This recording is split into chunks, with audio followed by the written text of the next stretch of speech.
You know, usually when we sit down to talk about a stock market juggernaut, like a true, unassailable, wealth-creating machine, there is this underlying assumption that we're talking about a technological revolution. Right, yeah. Like we instinctively think of silicon chips or something. Exactly. We think of silicon chips or global e-commerce logistics networks spanning continents or, a high-powered smartphone in every pocket on the planet. Oh, totally. You look at the historical charts and you see the soaring trajectories of Apple or Amazon or Google. Right, and you just naturally assume that they are the undisputed kings of Wall Street over the long haul. It's an incredibly pervasive bias. Hmm. We've been conditioned to believe that wealth creation at the absolute highest level has to be binary. Binary how? Like, you're either inventing the future in a laboratory, writing code that changes human behavior, Right. or you're just getting left behind by the companies that are. Right. But if you actually zoom out and look at the data, the single best performing stock in the entire S&P 500 over most of the past 20 years wasn't a tech giant. Not at all. It wasn't writing software in Silicon Valley. It wasn't building artificial intelligence. It was a completely wonderfully, boring energy drink. Yeah. A drink you can find at literally any local gas station, corner store, supermarket in the country. We are talking about Monster Beverage, ticker symbol MNST. It's wild, just to put this into perspective, right? A $10,000 bet on this company 2 decades ago wouldn't have just bought you a nice car or, I don't know, paid off a mortgage. No, it would have turned into millions. Tens of millions of dollars generated from a caffeinated beverage and a tall black can with a green claw mark on it. It is genuinely one of the most remarkable and frankly counterintuitive financial stories of our lifetime. So welcome to the deep dive, where we unpack these fascinating financial anomalies. Note that this is episode 4 of our series covering all S&P 500 companies. And we are stripping away the usual Wall Street hype today and diving straight into the actual machinery underneath. Two friends just curious, debating, keeping it entirely hype-free. Always. To do that today, we've pulled together a massive stack of sources. We're talking SEC 10K filings dating back to the early 2000s, parsing the intricate details of their 2015 Coca-Cola Master Distribution Agreement. Oh, that deal is huge. Massive. Plus, we've aggregated real-time insider trading data from Dataroma and studied extensive retail case studies. And our mission today is to filter all of this research through 2 distinct legendary investing frameworks. First, we'll look through the Warren Buffett lens, so that means focusing heavily on quality, durability, and the economic moat. Right. And then we'll pivot and examine the situation through the Peter Lynch lens, which focuses on the story, the growth, and his famous concept of investing in what you know. But before we get into the heavy lifting, we really need to explicitly state our disclaimer right up front. Yes, please do. This deep dive is for educational and informational purposes only. This is not investment advice, financial advice, legal advice, or tax advice. We're not recommending that you buy, sell, or hold any security. We're just exploring historical data and theoretical frameworks. Past performance, like that incredible 20-year run we just mentioned, well, that's a factual record of what happened, not some magical crystal ball or a forecast of what will happen tomorrow. So always do your own research and consult a licensed professional before making any investment decisions. Right. And to help you with that research, we've built a companion interactive tool for this discussion. There's a discounted cash flow or DCF valuation tool, along with a deeply detailed historical financial spreadsheet linked right down in the description. Which is super cool to play around with. Yeah, we want you to play with it later. You can plug in your own assumptions for growth and margins and see how the math actually plays out. Sure. We will circle back to that tool later, but just know it is there waiting for you. And we should also clarify our starting position here. Unlike some of the other companies we've looked at, Monster is not a fallen angel needing some heroic turnaround. Right, we aren't trying to catch a falling knife today. No, as of our analysis date here in mid-June 2026, Monster is trading right near its all-time highs, sitting around $86 a share. Yeah, the debate today isn't whether Monster is a good company. I think that is entirely settled. It is a phenomenal business. One of the best. The central tension of our deep dive today is whether a universally beloved compounder, trading at a massive premium, we're talking roughly 44 times earnings here, can actually keep winning for the person buying the stock today. So let's wind the clock back and start with the Peter Lynch framework. Because the origin story of Monster Beverage feels like a masterclass that was literally hiding in plain sight. Oh, completely. Peter Lynch built his entire legendary career managing Fidelity's Magellan Fund on one incredibly simple yet profoundly difficult to execute philosophy, which is invest in what you know. Right. He argued in his books that ordinary, everyday people have a massive inherent advantage over Wall Street analysts if they simply pay attention to the economic transactions happening in their daily lives. It's a very democratizing idea, isn't it? You don't need a Bloomberg terminal to see what's happening at the local mall, or in your kitchen pantry, or at your local gym. You just need to be observant. And Monster Beverage is the ultimate textbook example of this philosophy, contained in a single aluminum can. I mean, if we go back 20 years to the early 2000s, you absolutely did not need to be a highly paid institutional financial analyst in a Manhattan skyscraper to see the writing on the wall with this company. No, any ordinary person could walk into a convenience store and see it happening live. Exactly. Let's talk about the history there, because it wasn't always called Monster Beverage. The corporate entity was originally Hansen's Natural Raw, right? They were selling natural sodas and apple juice in California. Yeah, that's a crucial piece of the puzzle. The company was founded way back in the 1930s by Hubert Hansen, selling fresh juice to film studios in Southern California. Wow, the 30s. Fast forward to 1988, and the company actually filed for bankruptcy. Then in 1990, it was purchased for just $14.5 million by two South African businessmen, Rodney Sachs and Hilton Schlossberg. And they weren't typical beverage industry insiders, were they? No, they were lawyers and investors looking for an opportunity. They ran Hansen's Natural reasonably well, but the entire trajectory of the business, and frankly the history of the stock market, changed in April 2002 when they launched Monster Energy. And the launch strategy was brilliant because it was a direct, aggressive counterpunch to Red Bull. Very aggressive. Red Bull had essentially created the modern energy drink category, but they sold it in an 8-ounce can at a premium price. What did Sachs and Schlossberg do differently? They executed a masterful value proposition wrapped in an extreme aesthetic. They introduced Monster in a 16-ounce can, so double the size of Red Bull, but they sold it for roughly the same price. Double the size for the same money. Yeah, and it was an instant hit with their target demographic. Young males, teenagers, blue-collar workers. You were getting twice the caffeine and twice the liquid for the same amount of money. But they didn't position it as a discount brand. That's the genius part. If you sell twice as much for the same price, you usually look like a cheap, generic alternative, right? Yeah, you look like the store brand. Exactly. So how did they avoid that? They avoided it by aggressively branding it as a premium alternative lifestyle product. They placarded that distinct M-Claw logo everywhere, and they didn't buy traditional expensive television commercials like Coca-Cola or Pepsi. Right, they went completely grassroots. Totally grassroots. They sponsored motocross events, skateboarding competitions, and eventually the UFC. They gave the product this edgy, rebellious, high-octane identity. People weren't just casually picking it up because it was cheaper per ounce. They were actively seeking it out because it represented a specific cultural identity. And going back to Peter Lynch, this is where the everyday investor had the edge. You could see this relatively new product gaining an absolutely fanatical following. A literal cult phenomenon. Yeah, and it was being sold at a premium price compared to standard sodas, maybe $2 or $3 a can back then. And consumers were happily, eagerly paying that premium. That premium pricing is the ultimate sign of brand power. It's one thing to sell a lot of volume by discounting your product heavily, but it's a totally different ballgame when people willingly hand over significantly more money for your product than the alternative sitting right next to it in the cooler. Right. I love the Peter Lynch idea. It sounds so empowering. Yeah. But I have to play devil's advocate here for a second. Go for it.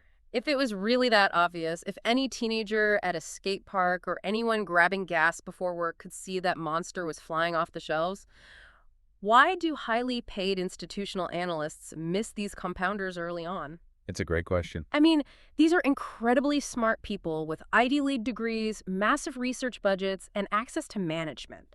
How do they miss the best performing stock of the next 20 years when it's literally staring them in the face at the 7-Eleven? It really gets to the heart of how Wall Street operates versus how the real world operates.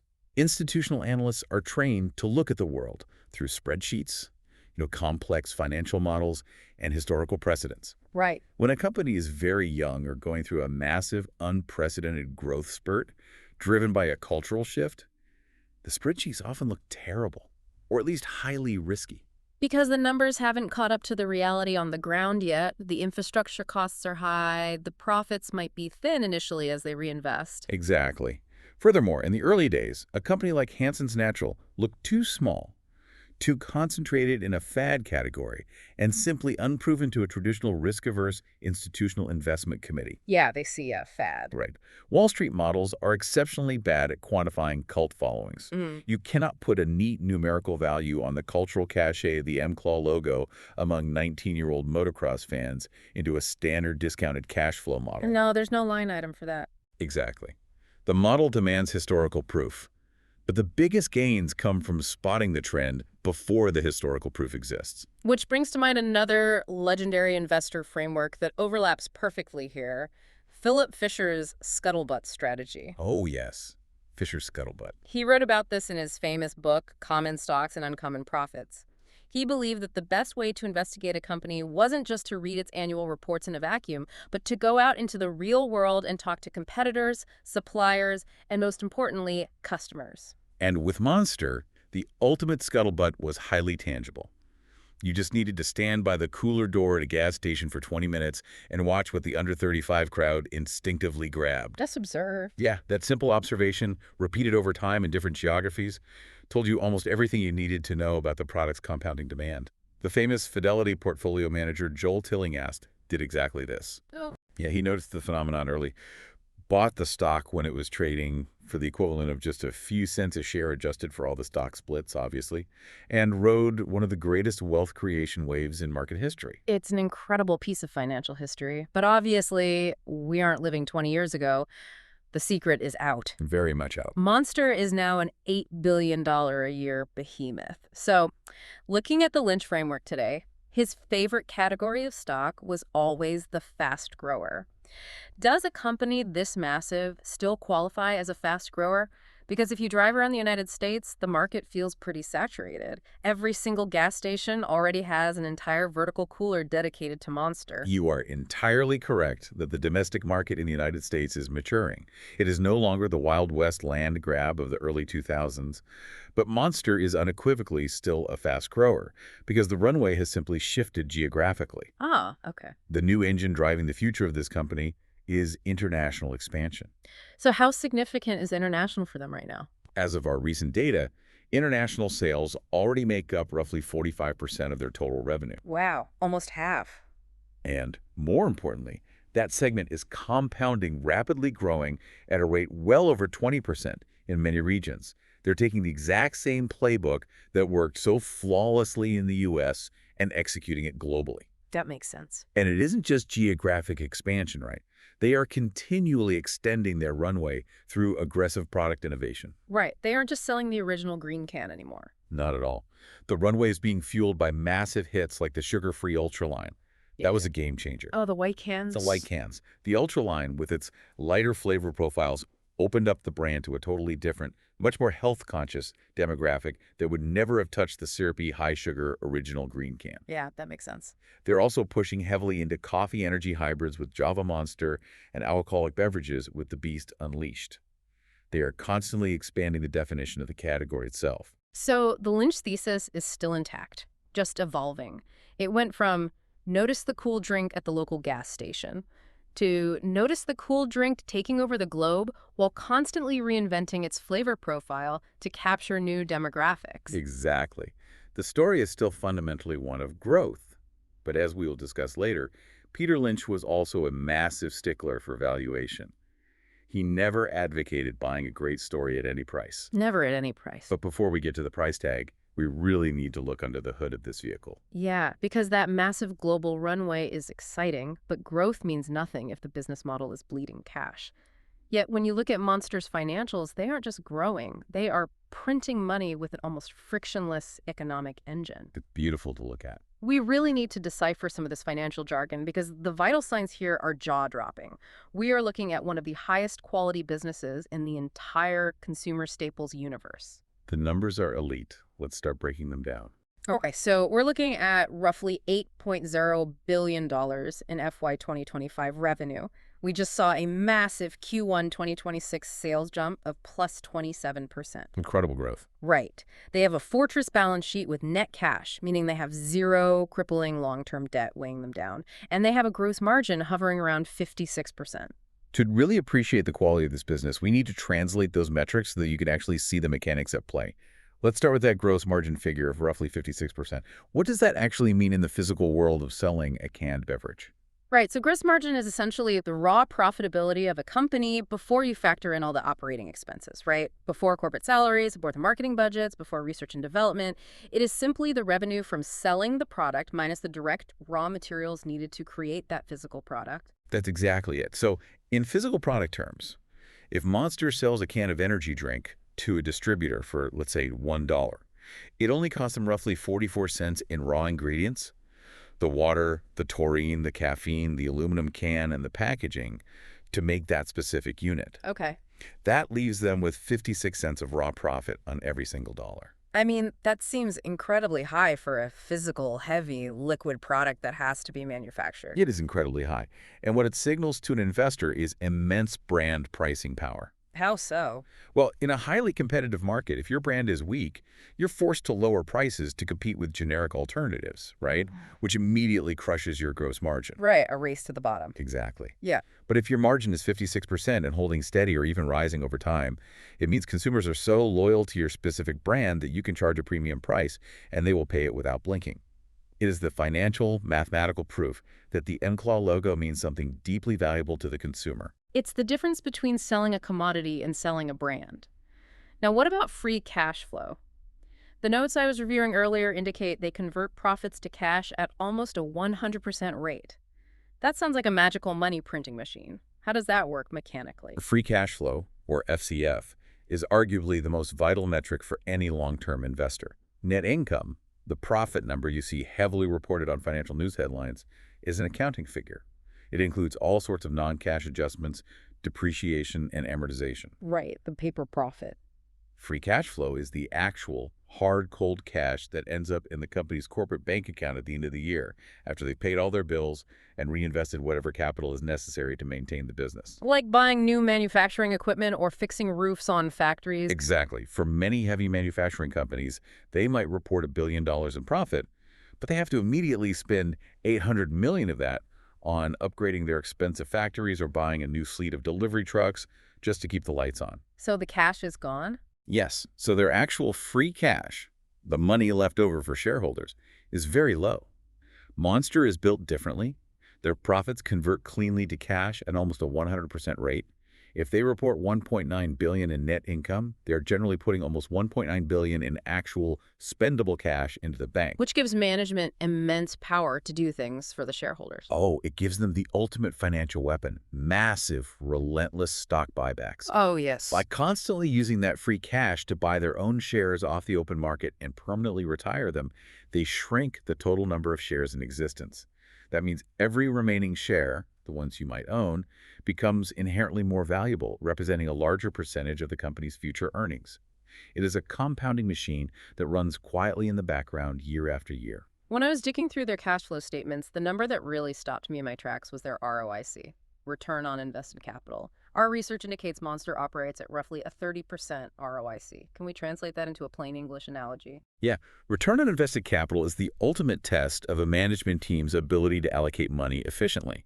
Think of it like a standard savings account. If you put $100 into a savings account and the bank pays you 4% interest, your return on your invested capital is 4%. Right, simple enough. Now apply that logic to a massive global corporation. The company takes capital from investors or from its own retained earnings, and it invests that capital into its business operations, building physical assets, hiring personnel, running global marketing campaigns. The ROIC measures how much operating profit the company generates from those specific investments. So a 30% ROIC means that for every single dollar tied up in the operational assets of the business, Monster is generating 30 cents in pure operating profit every single year. It is an elite level of efficiency. The average company in the S&P 500 might hover around a 10% or 12% ROIC. Okay, wow. To hit 30% consistently over decades, especially in a physical consumer packaged goods industry like beverages, is almost unheard of. It means the economic engine of the business has almost zero friction. But this is where I get hung up. How is that physically possible? I completely understand a software company having a 30% ROIC because they just write code once and sell it a million times. It doesn't cost them anything to duplicate a digital file. Right, the marginal cost is zero. But Monster makes A heavy physical liquid. It goes into an aluminum can.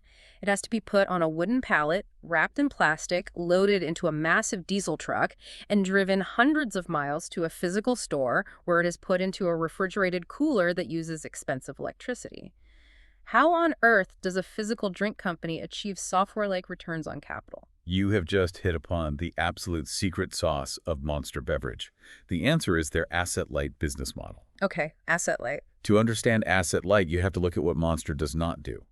Most traditional beverage giants, historically, had to own everything in the supply chain. They owned sprawling, multi-million-dollar bottling and canning factories. They owned massive distribution warehouses. They owned fleets of thousands of expensive delivery trucks. And all the employees for that. Right? Armies of unionized truck drivers, mechanics, and warehouse workers. Those are massive, heavy, expensive physical assets that tie up billions of dollars in capital and constantly depreciate. Which drags down your return on invested capital because the denominator in that equation, the invested capital, is huge. Monster realized early on that the physical canning of the liquid and the physical driving of the truck are actually the least valuable parts of the value chain. They are commodity services. Anyone can buy an empty aluminum can and fill it with liquid if you pay them a fee. I like to think of this using the Airbnb or Uber analogy. Airbnb is the biggest hospitality company in the world, but they don't own any hotels. Uber is the biggest taxi company, but they don't own the cars. Monster is essentially doing the same thing in the beverage space. So what does Monster actually do then? Monster only owns the highly valuable, highly scalable intangibles. They own the top-secret recipe formula. They own the trademark for the M-Claw logo. And they own the marketing genius that sponsors the UFC fighters, the Formula One drivers, and the esports teams. So they're a marketing firm. They are essentially an intellectual property and marketing firm that happens to sell a drink. They take the heavy, expensive, capital-intensive work, the actual canning of the beverage and the physical trucking, and they outsource it entirely to third parties called co-packers. That is brilliant. So they don't have billions of dollars tied up in depreciating factory equipment or trucks that need constant maintenance and new tires. Because they outsource the heavy lifting, their invested capital is remarkably low. Yet because they own the brand and have incredible pricing power, their profits are remarkably high. High profits divided by low invested capital equals a 30% ROIC. That's the math. They capture all the premium economics of a beloved brand without carrying any of the heavy capital baggage of manufacturing and logistics. It is the ultimate financial judo move. Use someone else's expensive assets to generate your own high-margin profits. Which brings us to the elephant in the room. How do they get it to the stores? If Monster outsources all of their physical distribution, who is actually doing all that heavy lifting for them on a global scale? If you want to sell a physical drink in 100 different countries, you need a seriously robust network to get it onto the shelves. You can't just mail it via the post office. No, you definitely cannot. The narrative logically shifts from the theory of the asset-light model to the exact historical partnership that made it a global reality. We are talking about the landmark 2015 master agreement where the Coca-Cola Company took a massive ownership stake in Monster Beverage. I remember when this happened. It sent absolute shockwaves through the industry. But let's look at this through the Warren Buffett lens, because when Buffett looks at a company, he isn't just looking at the ROIC today. He is looking for durability. He is looking for an economic moat that protects those profits from aggressive competitors for decades. How did the Coca-Cola deal transform Monster's moat? Well, to understand the magnitude of this deal, you have to understand the sheer physical power of the Coca-Cola distribution system. The Coca-Cola system is arguably the single most formidable, complex, and deeply entrenched physical logistics network in the history of human commerce. That's a huge statement. It's true, though. We're talking about a system that can literally place a cold, physical product into the hands of billions of people in over 200 countries within an arm's reach of desire. It involves local bottlers, millions of trucks, and deeply ingrained relationships with every single retail manager, from massive Walmarts down to tiny bodega owners. Just decades of building. It takes a century and hundreds of billions of dollars to build that kind of physical infrastructure. You literally cannot replicate it. It's effectively impossible to recreate from scratch today, no matter how much money you have. Exactly.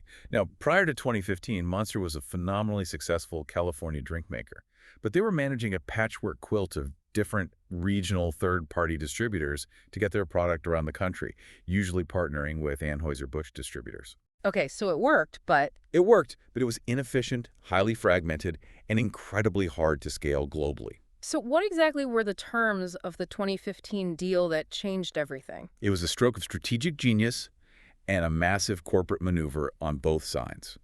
Coca-Cola effectively bought roughly a 16.7% ownership stake in Monster, which has since crept up to around 20% due to Monster's constant share buybacks. So a huge cash injection. But it wasn't just a cash investment. They swapped product portfolios. Coca-Cola handed over its own portfolio of existing energy brands like NS, Full Throttle, and Burn a Monster, effectively saying, you guys are better at the energy category than we are. You run it. Wow. In exchange, Monster handed over its non-energy beverage brands like Hansen's Natural Juices and Peace Tea to Coke. They completely specialized, but the crown jewel was the distribution agreement, right? The crown jewel was that Coca-Cola made Monster the exclusive de facto energy drink arm of the entire global Coca-Cola system. In one stroke, Monster went from negotiating with regional truckers in Ohio to having their cans loaded onto the legendary red Coca-Cola trucks, pushing into over 100 countries. That is just an insane leap. Furthermore, they gained access to Coke's unmatched bargaining power with retailers. Coke can walk into a major grocery chain and dictate where their coolers go. They demand premium shelf space. Monster was suddenly grandfathered into that leverage. So what does this all mean for the Warren Buffett lens? If Buffett and Charlie Munger were looking at this setup, well, we know exactly what they would think. They'd be absolutely drooling over it. They really would. Buffett would deeply admire the owner-operators here. As we mentioned, Rodney Sachs and Hilton Schlossberg built this entire empire over 35 years. And they still have immense skin in the game as major shareholders. Right. Buffett loves a business run by founders who think like long-term owners, not just hired gun CEOs trying to maximize their quarterly bonuses. And Munger would love the pricing power and that 30% ROIC. But let's bring in Pat Dorsey's perspective here, too.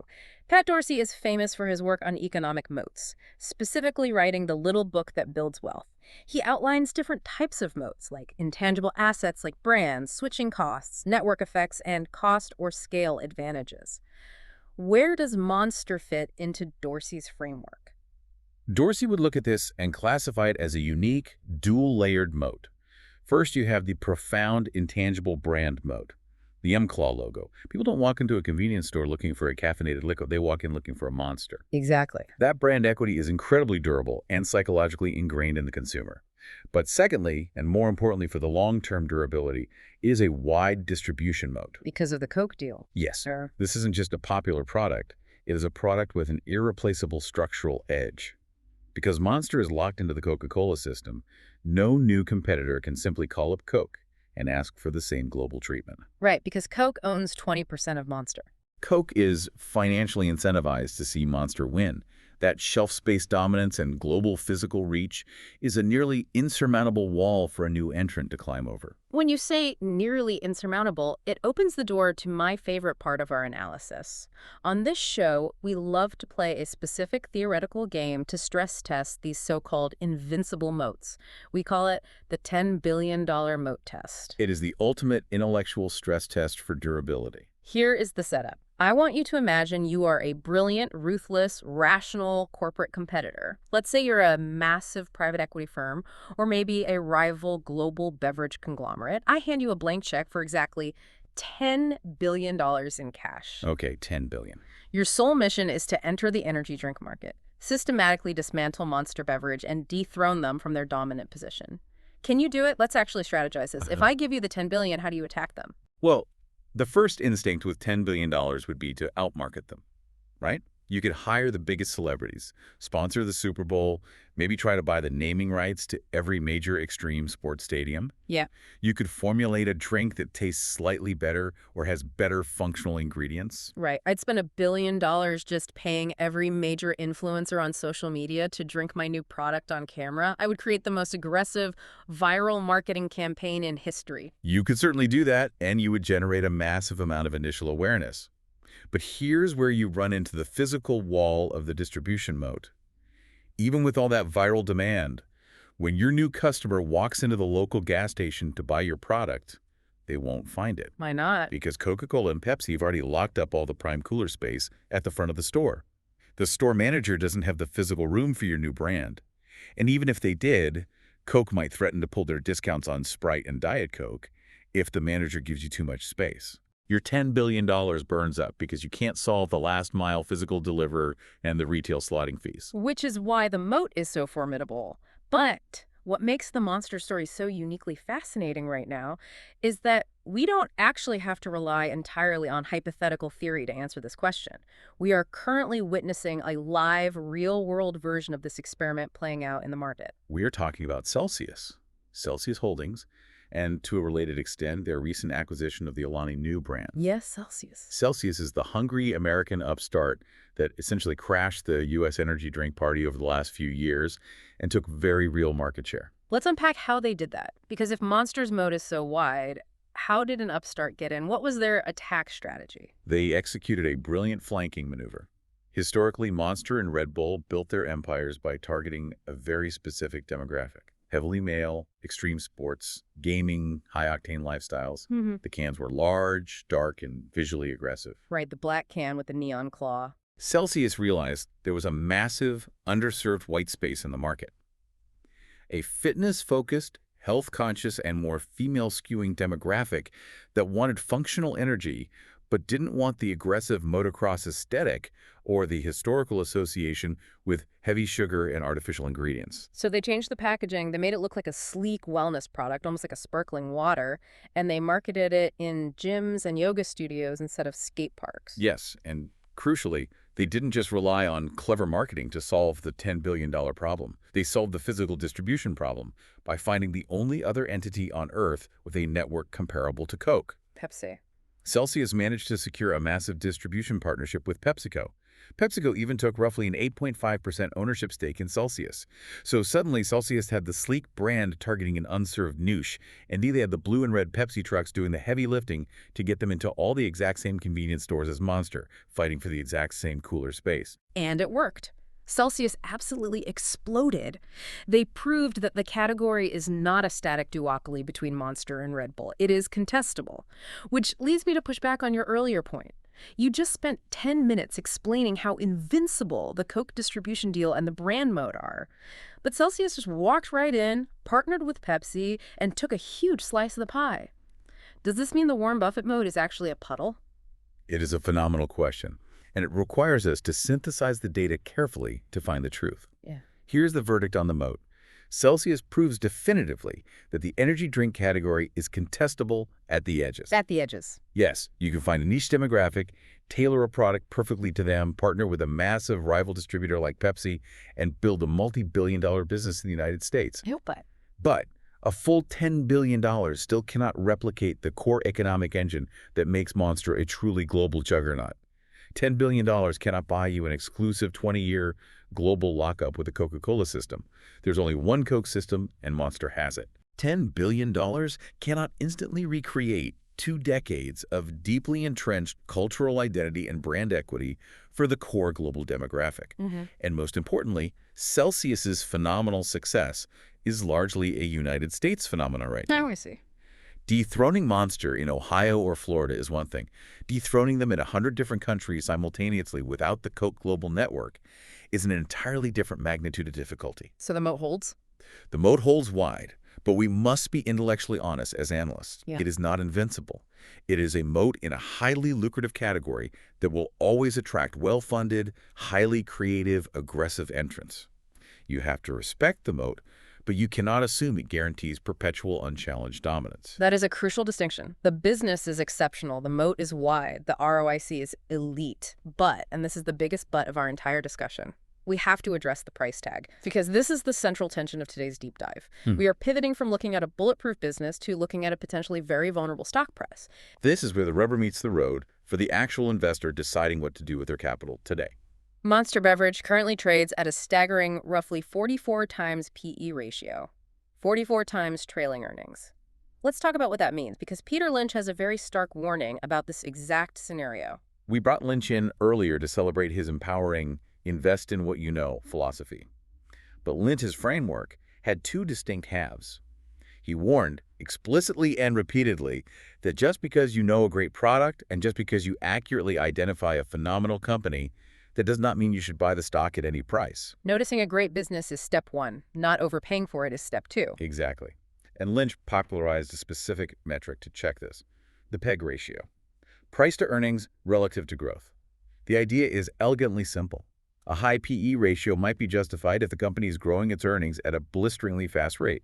You divide the PE ratio by the expected annual growth rate. Okay, so what's the baseline?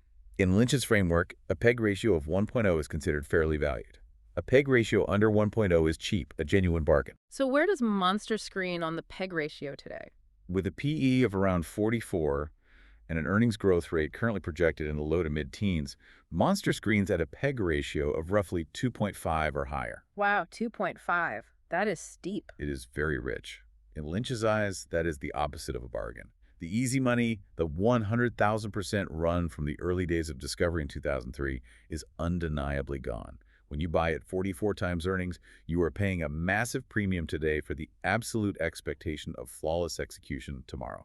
This brings to mind Howard Marks. We love talking about Marks' philosophy, specifically his concept of second-level thinking. Explain how that applies to the 44x multiple. Well, first-level thinking is simplistic and reactive. It says, Monster is a wonderful company with great margins, a huge moat, and global growth. I should buy the stock. Right, straightforward. But second-level thinking goes deeper into the mechanics of the market. Second-level thinking says, yes, Monster is a wonderful company, but literally everyone else in the market also knows it is a wonderful company. Therefore, the stock price has already been bid up to 44 times earnings to reflect that collective knowledge of its greatness. Ah, so the secret is out. Exactly. So the real question isn't whether the company is great, but whether that greatness is already fully priced in, leaving no margin for error and no upside for me. Which introduces another legendary investor into our conversation, Seth Klarman. Klarman is the founder of the Post Group, one of the most successful hedge funds in history. He's widely considered a spiritual successor to Benjamin Graham and Warren Buffett when it comes to risk management. Oh, absolutely. He wrote a book that is basically the holy grail of value investing. In 1991, Klarman published a book titled Margin of Safety, Risk-Averse Value Investing Strategies for the Thoughtful Investor. And what's crazy about this book is that it went out of print almost immediately, right? Yes, and was never reissued by the publisher. If you open Amazon right now and try to buy a used paperback copy of this 1991 finance book, it will cost you roughly $1,700. Let's just pause and think about what that actually means. $1,700 for an old paperback about investing. It's not a rare first edition of a classic piece of literature. It's just a thesis on financial risk. Why is it so incredibly valuable to practitioners? Because the core concept inside it, the margin of safety, is the single most important defense mechanism an investor has against the unknown future. Klarman's entire philosophy argues against paying so much for an asset that you need absolutely everything to go right in the future just to break even on your investment. Give me a real-world analogy for margin of safety. Okay, think about civil engineering. Think about building a bridge over a river.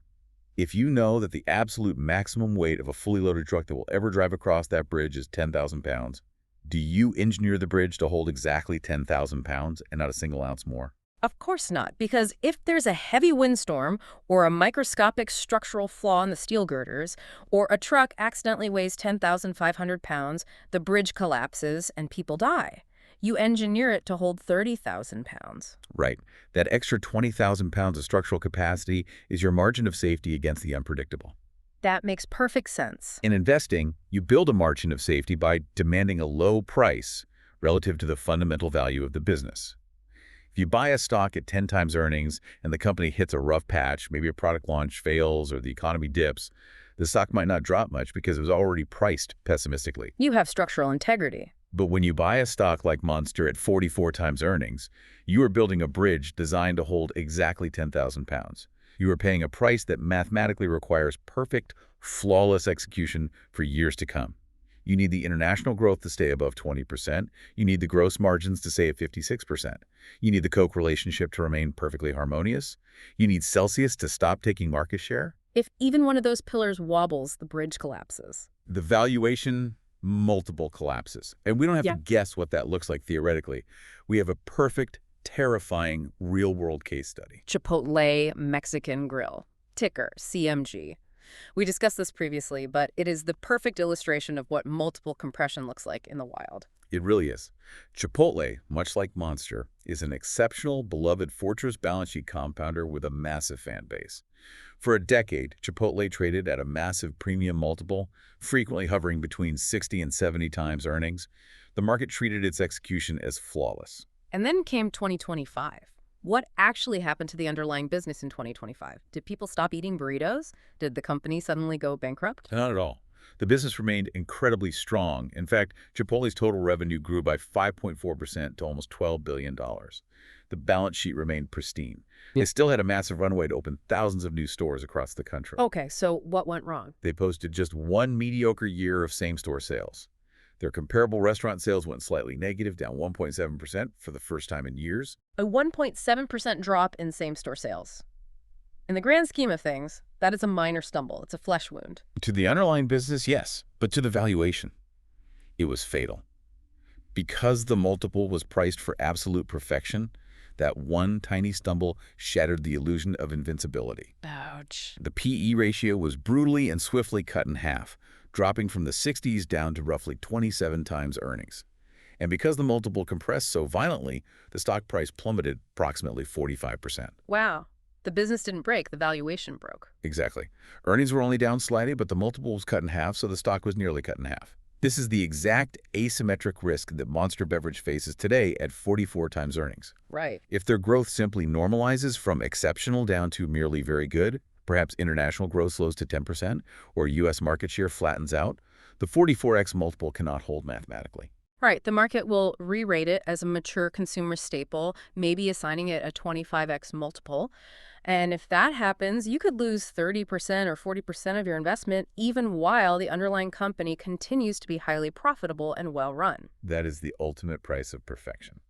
And if we survey the landscape, there are several dominoes lurking out there that could potentially trigger that kind of derating for Monster. We touched on Celsius and the fierce competition, but what else is threatening the narrative? Well, there are a few key structural risks that could puncture the multiple. First is founder succession. Rodney Sachs and Hilton Schlossberg have run this company brilliantly, essentially as co-CEOs for 35 years. But they're both currently in their mid-70s. Oh, wow. Schlossberg just became the sole CEO in 2025, with Sachs moving to chairman. A leadership transition at the very top of a founder-led empire is always a genuine structural key person risk. Because the market trusts their judgment implicitly because they built the empire, right? The next CEO will have to earn that trust from scratch, and any misstep will be punished. What about the 2015 deal we praised earlier? Is there a dark side to the Coca-Cola partnership? Yeah, the distribution mode is simultaneously a distribution dependence. Monster's entire global physical reach runs exclusively through the Coca-Cola system. Coke owns 20% of the company, which means Coke has massive influence over Monster's destiny. Right. If the strategic priorities of Coca-Cola's executive team ever shift, or if they decide they want to push their own wholly owned internal energy products more aggressively in the future, Monster's reliance on that single pipeline becomes a massive vulnerability. They don't control their own trucks. And then there is the ever-present regulatory risk. They sell massive cans of heavily caffeinated liquid primarily to young people. Yeah, Monster is effectively a single-category business. The ongoing regulatory scrutiny surrounding youth marketing, caffeine content limits, and general consumer health trends is a permanent shadow over the industry. Right. If governments step in with heavy-handed regulations, age restrictions, or targeted taxes on energy drinks, Monster doesn't have a massive, diversified portfolio of bottled water or orange juice to fall back on like Pepsi or Coke does. Exactly. So we have a world-class business trading at a dangerous multiple, facing some real fundamental long-term risks. Which brings us to the most revealing part of our analysis. Following the smart money. Oh, this is fascinating. When you are looking at a complex setup like this, it is incredibly illuminating to see what the people closest to the fire are doing with their own money. It is the ultimate reality check on our theoretical frameworks. Let's start with the value investing gurus. We always check Dataroma during our research. What does the guru tape say about Monster right now? For context, Dataroma, which is a free tracking tool we have linked in the description, highly recommend checking it out, is a website that aggregates the published SEC portfolios of prominent value investors. We are talking about the strict disciples of Buffett, Munger, Klarman, and Lynch. Yes. When you run MNST through Dataroma today, it shows absolutely zero significant positions among the major value investing names. None of them are holding it. None. Mhm. At a 44x earnings multiple, the deep value buyers are collectively sitting on the sidelines, hands in their pockets. They undoubtedly acknowledge the extreme quality of the business, but the price blatantly violates their margin of safety discipline. That is telling, but honestly, it's not entirely surprising. Deep value investors inherently hate high multiples. But what about the people inside the building? What does the insider trading tape look like? Because this is where the data gets incredibly stark. It really is the sharpest, most undeniable piece of data in our entire analysis today. Over the past 12 months, according to SEC Form 4 filings compiled on Dataroma, Monster Beverage insiders filed 12 distinct sell transactions. Okay, 12 sub. These transactions totaled approximately $36.9 million in stock sold on the open market. And how many buy transactions? Exactly zero. 12 sells, zero buys. Let me play devil's advocate again, because I always hear this counter argument when we discuss insider selling. Insiders sell stock for lots of reasons, right? They aren't always dumping because they think the company's doomed.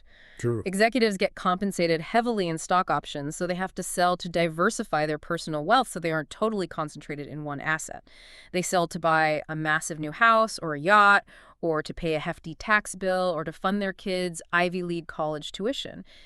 Is this kind of selling really a red flag, or is it just rich executives doing normal rich executive things? You are entirely correct that a single insider sale, or even a few scattered sales spread out over time, is mostly noise. Executives have complex lives and personal financial needs. You cannot look at one sale in a vacuum. Right. But you have to look at the scale, the concentration, and the overarching pattern across the executive suite. We aren't just talking about a mid-level VP selling a few shares to buy a boat. Who specifically is selling these shares? Co-founder and chairman Rodney Sachs alone sold approximately $15.2 million worth of stock in December 2025. Wow. The chief strategy officer, Emily Tier, sold $10.7 million. The CEO of their EMEA division sold $4.5 million. The chief financial officer, the person who literally manages the internal balance sheet and knows the exact financial projections, sold over $1 million. Various directors are selling. When you list it out like that, it changes the perspective. When the founder, the CFO, the chief strategy officer, and the board of directors are all collectively selling tens of millions of dollars of stock within a 12-month window, and absolutely no one in the C-suite is stepping up to buy shares on the open market, it ceases to be personal financial noise. It forms a distinct, undeniable pattern of behavior. To bring Peter Lynch back into the conversation one last time, he had a famous, brilliant quote regarding this exact psychological dynamic. Lynch said, "Insiders might sell their shares for any number of reasons, but they buy them for only one. They think the price will rise." This insider tape is not screaming that Monster is a fraudulent or failing business. We know from the financials that it isn't. But it is a quiet, $36 million vote from the very people who know the company's internal projections best. Yeah. It is a vote that clearly signals the valuation is fully stretched. If the founders and the CFO truly believed the stock was wildly undervalued at $86 and that it was destined to double in the next 2 years based on their internal metrics, they wouldn't be aggressively offloading shares. They would be holding, or they would be buying. The people building the bridge are deciding not to drive their own trucks across it right now. That is a heavy realization. Let's synthesize this entire debate. We have looked through the Warren Buffett lens and found a genuinely wonderful business with a wide-ish moat built on immense brand equity and an irreplaceable Coca-Cola global distribution lockup. True. We looked through the Peter Lynch lens and found the ultimate invest in what you know success story with a fast-growing international runway still ahead of it. Also true. But we also looked at the price tag and found a towering 44x multiple, a rich PEG ratio of 2.5, an absent margin of safety according to Klarman's framework, and an insider tape flashing yellow with $36 million in sells and zero buys. Both the bulls and the bears actually agree on the fundamental reality of the situation. The business itself is of incredible quality. The central question, the only question that truly matters for an investor looking at MNST today, is simply, is greatness already fully priced in? Can a wonderful company, bought at roughly 44 times earnings, still be a wonderful investment from here? We aren't going to answer that question for you. We intentionally leave this for you to decide based on your own risk tolerance, your own time horizon, and your own belief in their future growth capabilities. And that is exactly why we built the interactive tool. I want to explicitly direct you back to the link in the description. We have modeled out these scenarios. We modeled what happens if Monster keeps growing strongly and international expansion fires on all cylinders. We modeled what happens if growth slows to a more mature rate. And we modeled what happens if competition from Celsius gets harder and the multiple compresses like Chipotle's did. But we aren't handing you a target price. We are not handing you a price. Open the interactive tool in the description, plug in your assumptions for growth and margins, and see what the model says for you. That is the absolute best way to learn and build conviction. Before we wrap up, do you have a final provocative thought to leave us with? Think deeply about the psychological life cycle of a brand. 20 years ago, Monster succeeded precisely because it was the rebellious, aggressive, anti-establishment alternative to the boring corporate sodas. It was the drink of the underground, the skaters, the extreme athletes. But today, Monster is the $8 billion establishment. It is 20% owned by Coca-Cola, the most corporate beverage entity on earth. It is the most successful stock on Wall Street. How does a company maintain its rebellious, edgy identity, the very cultural cachet that fueled its entire rise, when it has officially become the absolute king of the corporate mountain? Can you be the rebel and the empire at the exact same time? That is a fascinating psychological puzzle to monitor over the next decade. Let me briefly restate our core disclaimer before we go. This entire discussion was an educational deep dive, exploring financial frameworks and history. It was absolutely not investment advice. Please do your own due diligence. Always. Next time on The Stock Analyst, we go from the boring energy drink that beat Wall Street for 20 years to the chip that's redefining Wall Street today. Episode 5, NVIDIA, the company everyone is talking about, and the one that finally caught Monster at the top of the 20-year leaderboard. Follow the show so you don't miss it. If you enjoyed today's analysis, make sure to follow the show on your favorite podcast app so you never miss an episode. As a reminder, this podcast is for informational and educational purposes only and does not provide financial, investment, or legal advice. Investing involves risk, and you should always do your own fundamental research and consult a qualified professional before making any financial decisions. Thanks for listening, and we'll see you next time.